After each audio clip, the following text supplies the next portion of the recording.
Do you understand the science of rapport of connecting with people?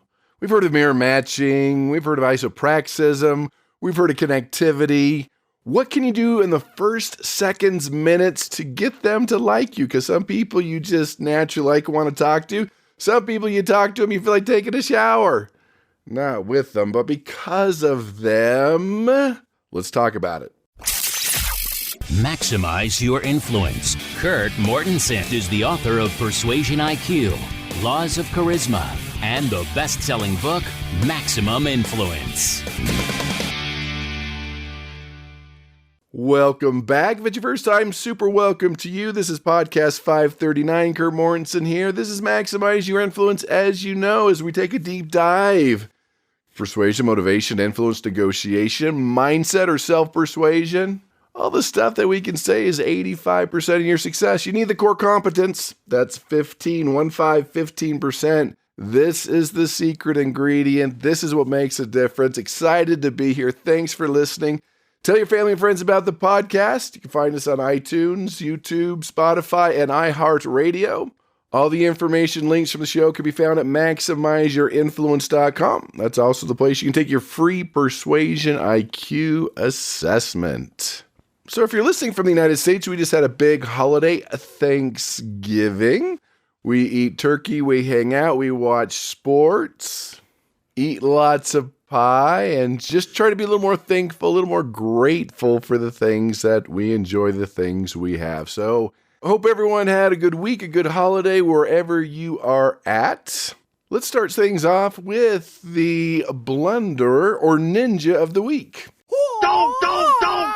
As you know, we usually tackle a persuasion blunder and the persuasion ninja, those that are doing things well. Let me talk about a trip I had that had blunders and ninjas and let you think about it. This was to Las Vegas. That's a unique place in the world. You probably have to go once in your life. I was there with some speaking, some people that I needed to meet, but it also was the Formula One racing. So let's start off with the blunders. Getting there, a large line, I would say probably at least 20 people ahead of you to check in. That doesn't make anything good. Nobody likes to wait in those type of lines. Now, the ninja part two, they were friendly. They checked us in quite quickly. They took care of us. Another blunder was the strip was shut down for Formula One. This is the racing cars that go, over 200 miles an hour. They just shut it down. They blocked sidewalks. They even put up fences with cement barriers and blocked it. They put up these screens where you couldn't see it. So when they were actually racing and practicing, they didn't want you to watch. They wanted you to pay for tickets. They even told me last year they tried to put things over the hotel windows. So if you're in a hotel overlooking the road, the strip, you couldn't watch it. And of course, people were upset. They were ripping through the screen. I didn't see any hotels this time that had things over their windows, but hey, Formula One is not that big in the United States compared to Europe. In fact, the race started at like 10:30, 11 o'clock at night. So it'd be morning time in Europe. They'll be able to watch it. What a great way to get fans is to block it off. No, let them watch. Let them get excited. Anyway, as you know, people found their own way to watch it. Another thing about Vegas with the lines and eating, you feel like cattle a lot of the times where they're just shoving you in different directions. Not reaching out and giving the service that you really want for the prices you pay. I mean, from the airport, I could see the hotel we're staying at. I could see it from a mile or two, $50 cab ride. So everything I think there's 10 times more expensive. You should get 10 times the service, but that doesn't happen. And I've stayed at a lot of hotels around the world, but at a Las Vegas casino, it's unique. They're not going to give you any cable TV because they don't want you in your room watching TV. They want you gambling. Most hotels around the world give you free coffee in the morning that you just make in your room. In Vegas, you have to pay for it. Most hotels have a little fridge you can use. There's a fridge in Vegas, but it has sensors. If you open it up, you have to pay because that's where they store the goodies and the drinks and things they want to sell to you. Interesting there. The ninja side, hey, I will say the quality of the food's off the charts. Really good food there. And a lot of places, like I mentioned, do offer really good service depending where you're at. But it's fun. It's entertaining. They know what to do. And they've got those subconscious triggers down to the loud carpet so you don't look down, to where the dealers aren't wearing watches, lots of distractions, no clocks, easy to get in, hard to get out. They say they pump in oxygen. You're exchanging your money for chips because $100 chip is not the same value in your mind as a $100 bill. So there you have it, some blunders, some ninjas in the city of Las Vegas. All right, now time for our geeky Scarlet article. This comes from Clemson University, North Carolina State University, and the Journal of Stress and Health, How Hope Beats Mindfulness When Times Are Tough. So a recent study found that hope appears to be more beneficial than mindfulness at helping people manage stress and stay professionally engaged during periods of prolonged stress at work. So mindfulness refers to the ability of an individual to focus attention on the present in a way that is open, curious, and non-judgmental. Basically, your ability to be in the moment. First of all, it's hard to be mindful when you're experiencing stress. And then the other thing, if it's really hard time, you're really going through a difficult time in your life, you really don't want to dwell too much on the experience you're going through. Hope is looking forward. Mindfulness is in the moment right now. So they wanted to see when people are going through difficult times, how these two mindsets influence people's well-being and professional attitudes. So basically found that hope in the future was associated with people being happy and mindfulness was not. And when people are hopeful and happy, they experience less distress and are more engaged with their work and feel less tension related to their professional lives. So they did say being mindful can be tremendously valuable, living in the moment, but you still have to have that hopeful outlook. So bottom line, people should be hopeful while being mindful and holding on to the idea that there's light at the end of the tunnel. So that hope is forward-looking into the future. Your job conditions are going to get better, and things will always improve in the future. So interesting, both important, but they found that hope, I'll add that optimism, is critical. In fact, doing research for laws of charisma, optimism was one of those pieces that charismatic people had to have. In fact, we talked about Dr. Martin Seligman here on the podcast. He talks about learned helplessness, but he wrote a book called Learned Optimism, where you can take an assessment and actually learn to be more optimistic. Because what's the research show? When you are more optimistic, you live longer. You have stronger social networks and more social support. Optimistic people, as you know, are more motivated, more persistent, and outperform pessimistic people. Optimism gives you a feeling of more confidence. You see, pessimistic people tend to look at the future in a negative way, and the world is full of bad events. Sure, the world has a lot of bad events, a lot of negative things happen, but there's good things happening too. Which one are you going to focus on? Interesting that pessimistic people give up twice as fast as optimistic people. Now, you can be too optimistic. I know you have people in your life that are so optimistic you want to hit them. The world's not perfect. Your job's probably not perfect. Your family life's not perfect. Your relationships probably aren't perfect, but you can still focus on the positive. Realistic optimism is the key to basically a great leader will say, yeah, we're going to get there. But we'll hit a few potholes, probably a few cones, maybe ding the car a little bit, but we're going to get there. Versus we're going to get there tomorrow in perfect shape, and it's going to be much easier than you think. You got to be very careful with that. So part of it is to choose to be optimistic, choose to have that hope. Build on your current successes and past victories. Associate with better, positive people, not Aunt Edna that's so negative, she sucks the life out of you, a parasite, an energy vampire, whatever you want to call them. Watch your self-talk, try to be a little more positive. Here's an interesting one with keep up with optimism and hope. Stay healthy, eat better, take vitamins if you need to, exercise more, whatever it is, you can choose this. It can be part of your life. Again, when things are rough, look to the future for hope. It's going to get better. Things will change. I'm going to learn from this. I'm going to become a better person. I'm not going to become bitter through this. I'm going to become better. I'm not going to be the victim and focus on it. I'm going to have victory. You've seen the people in your life go through the same things. One's a better person. They learned from it. They grew from it. And another's just bitter, angry, always talking about it. Not their fault. Why it happened to them. And it's a downward spiral of depression, of despair, and even hopelessness. So with that, let's get into our main content and listener email. Oh boy! This comes from Alex from Australia. Kurt, I know I only have a minute or two to really connect with people. What can I do? What does the science show that I can subconsciously connect with people in those first few minutes so I don't have to repair it later?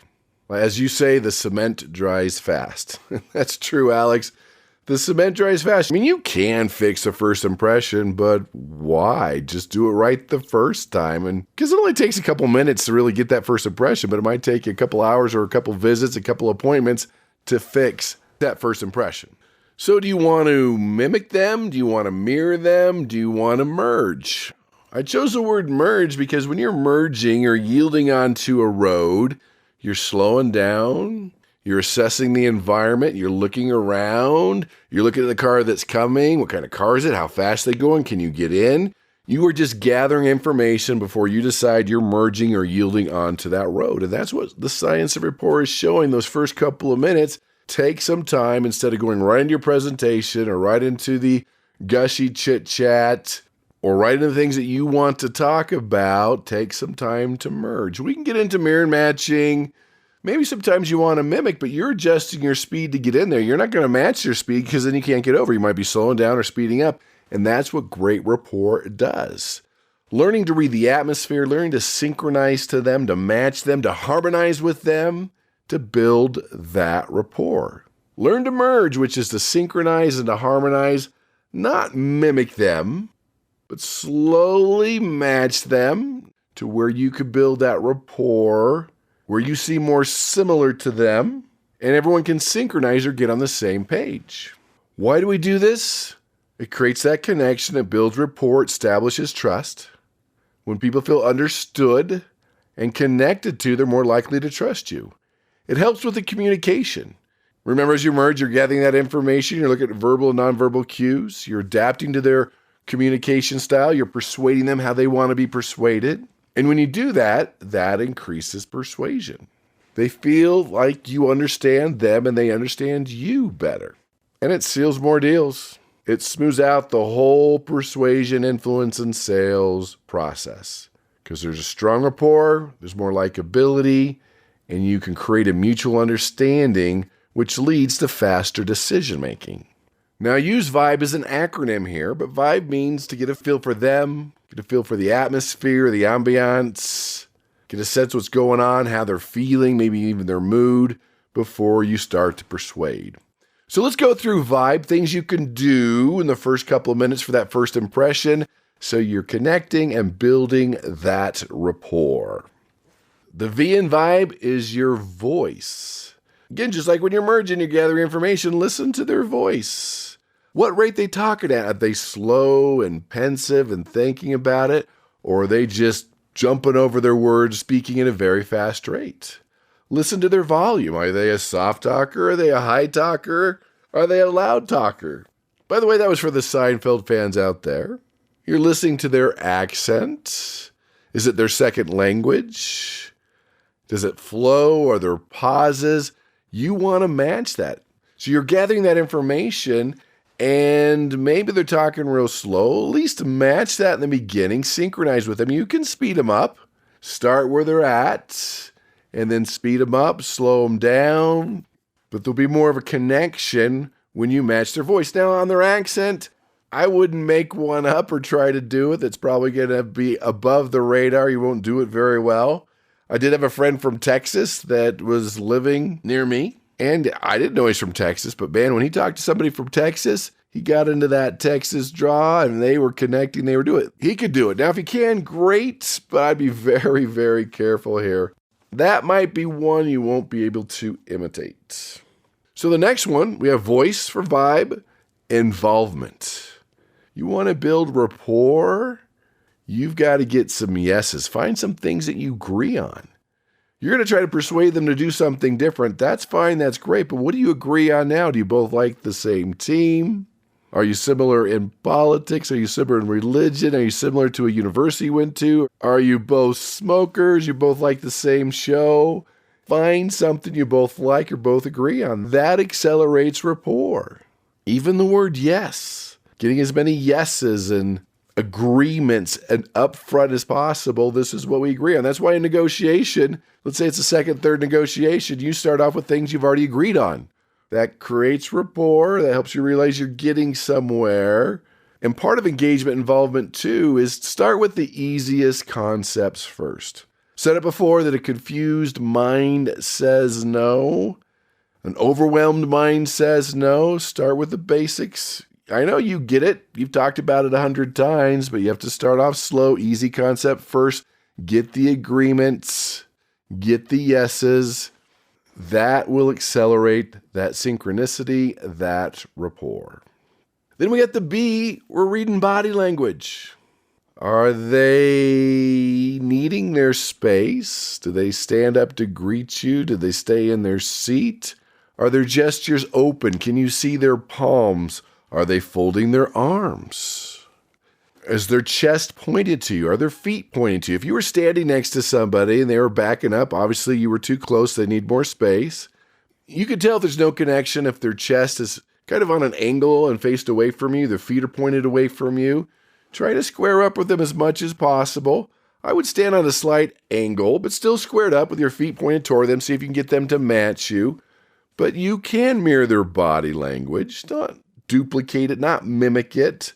If their arms are folded, try to get them to unfold their arms, to sign something, to do something, to pick something up, to shake your hand. That can increase rapport. But if they're leaning way back in their chair and you're leaning forward, you don't have to lean all the way back at the exact same time. That'll freak them out, but you can lean halfway back if their arms are folded. Maybe put your arms in your lap. A lot of different things you can do to mirror their body language. But eventually you want to get them to mirror you, to unfold their arms, to smile. People will mirror your smile. That's a great way to develop rapport. Smiling in retail increases sales 20%. Depends on situation and culture.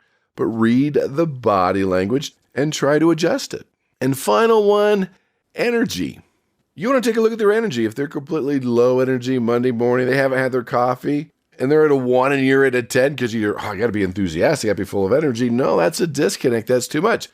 This is the type of thing where you mirror their energy and slowly bring them up to your level. That's why we look at their energy level. We look at their mood. We try to switch it around, get them in a positive mood. They are easier to persuade. What's the energy of the company? What's the energy in the room? Those are the things that you want to take a look at. So you can do this. Now, we've talked about mirror matching. You can go to the archives at maximizeyourinfluence.com. We've talked about that. It's also known as isopraxism, to where I don't necessarily like that term because you're not really mirroring them like you're watching yourself in a mirror. A delayed similar response. So you want to match where they're at and then slowly do a delayed similar response as you adjust your voice, as you increase their involvement, as you take a look at their body language and their energy. Just remember vibe, first couple of minutes, those are things that you can work on. So remember, this is below the radar. Listen with your ears, your eyes, and your heart to pick up this information. Remember, just like you merge, you're picking up information, speed up, slow down, what to do, what are they going to do, what are they driving, what are their intentions. You're doing the same thing in the persuasion process.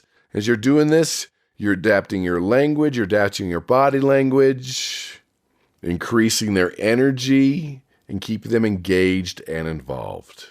But remember, it's all about being below the radar, to being genuine, so you don't come across as insincere.